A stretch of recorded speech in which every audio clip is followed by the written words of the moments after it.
بسم اللہ الرحمن الرحیم۔ وضو کے باب میں ہم نے وضو کے فرائض، وضو کی سنتیں سیکھی ہیں، اور اسی کے ساتھ انسان کا وضو مکمل ہو جاتا ہے۔ وضو کے فرائض صحیح ہوں،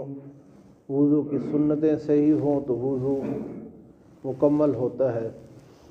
اگر اس میں ثواب کا اضافہ چاہتے ہیں تو پھر مستحب کو بھی ساتھ ملائیں، تاکہ جب انسان وضو کرتے ہوئے مستحب کا بھی خیال رکھے یا مستحب پر بھی عمل کرے تو وہ ثواب کے اندر اضافے کا باعث بنتا ہے۔ تو وضو کے مستحبات 8 ہیں، اس کو آج مکمل پڑھ لیں گے، کیونکہ اس کے اندر کوئی یہ نہیں ہے کہ اگر یہ چھوٹ جائے تو وہاں پر وضو کے اندر کوئی خلل واقع ہوگا یا خرابی واقع ہوگی، ایسی کوئی بات نہیں۔ اگر اس کو چھوڑ دیں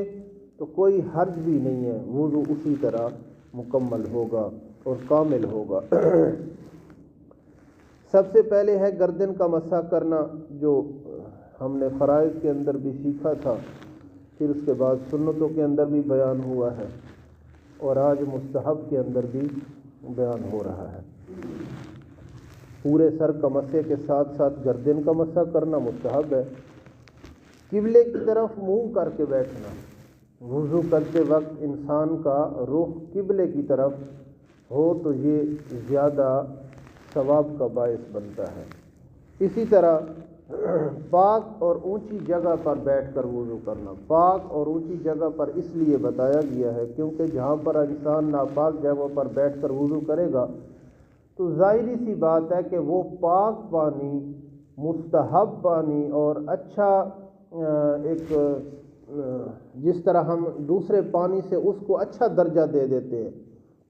جس کی وجہ سے حضور صلی اللہ علیہ وآلہ وسلم نے اس کے پانی کو پینے کو ثواب بھی کہا ہے کہ اگر اس کو کھڑے ہو کے اگر پئیں تو وہ ثواب میں اضافہ ہوتا ہے۔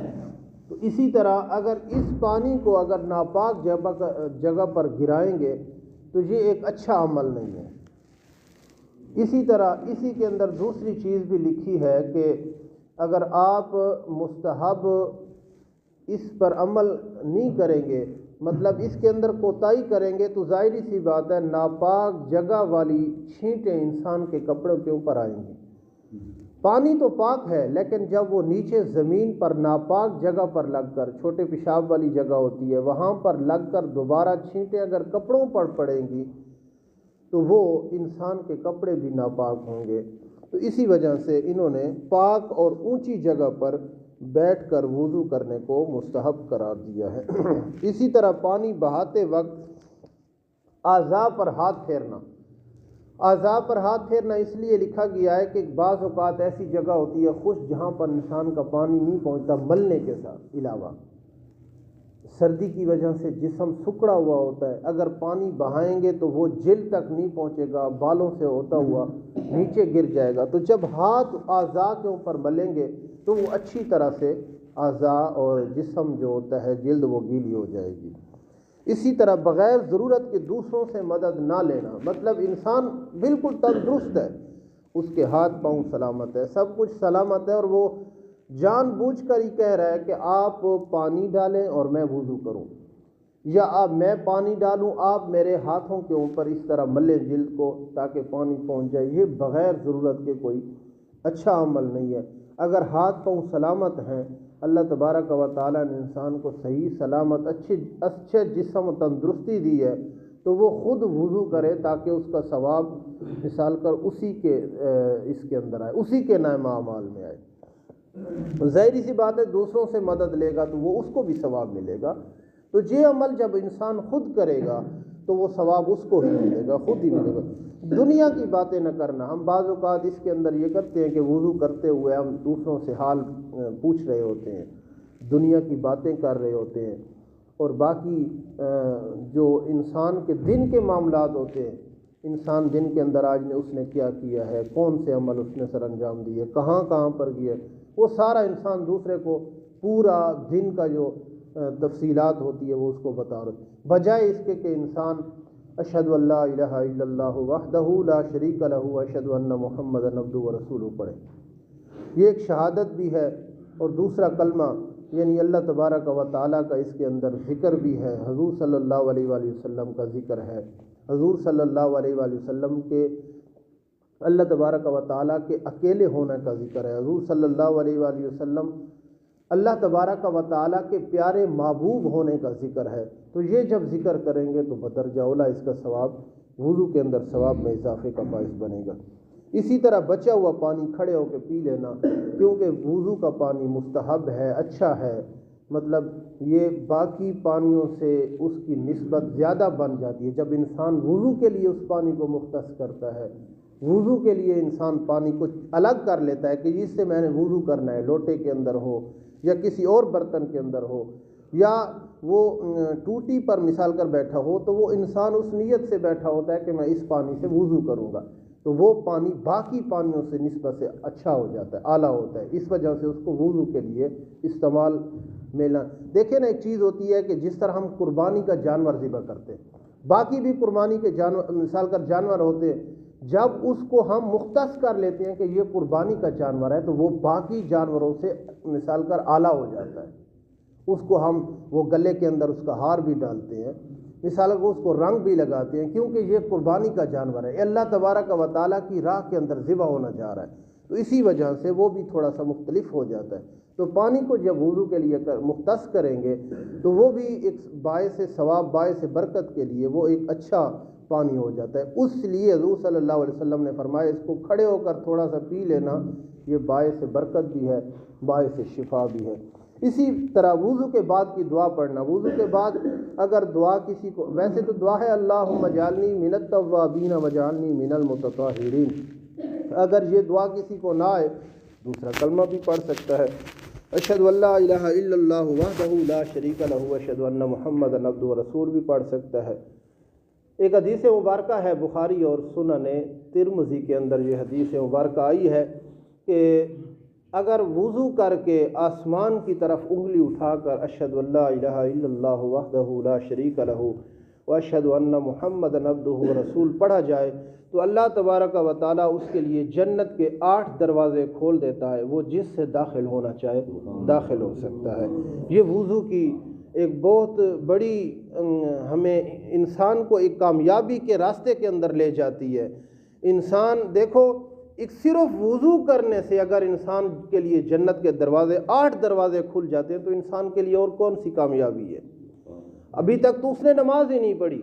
ابھی تک تو اس نے کوئی ذکر و اذکار بھی نہیں کیا، ابھی تک تو اس نے قرآن مجید کی تلاوت بھی نہیں کی، ابھی تک اس نے نوافل بھی ادا نہیں کیے، تو پہلے ہی اللہ تبارک و تعالیٰ حضور نبی اکرم صلی اللہ علیہ وسلم اس کو جنت کے 8 دروازوں کی خوشخبری سنا رہے ہیں۔ دیکھیں یہ کتنا ایک اچھا عمل ہے کہ انسان صرف وضو کے بعد انسان کو یہ چیزیں نصیب ہوتی ہیں۔ اسی طرح تھوڑی سی چیزیں ہیں جو وضو کے ناقص ہونے کا سبب بنتی ہیں، 1-2 منٹ کے اندر وہ، تاکہ وضو کا باب جلدی ختم ہو جائے۔ پاخانہ اور پیشاب کا یہ تو آپ کو پہلے سے ہی پتہ ہے کہ اس سے وضو ٹوٹ جاتا ہے، ہوا کا نکل جانا، اسی طرح منہ بھر کے کہہ آنا۔